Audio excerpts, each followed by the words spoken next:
श्रीराम जय राम जय जय राम या नावामध्ये किती प्रचंड ताकद आहे।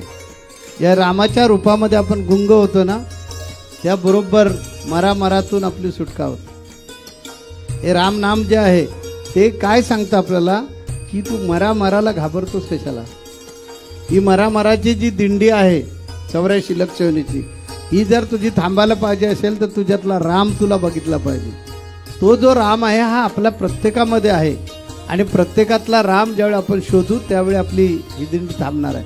हे जे नाम आहे हे राम नाम आपल्याला सर्वांना तारणार आहे। म्हणून ते मी काय सांगितलंय तेच सांगितलंय तुम्हाला की 3च गोष्टी, दिवसातून 10 मिनिटं वेळ काढा, भक्ती करा। दुसरं सांगितलं असेल स्वप्नात सुद्धा कुणाचं वाईट चिंतू नका, आणि तिसरं सांगितलं असेल तुम्ही जगा दुसऱ्याला जगा। या 3 अक्षरातच सगळं परमार्थ आहे। हे 3च पत्त्यांमध्ये सगळं जीवनात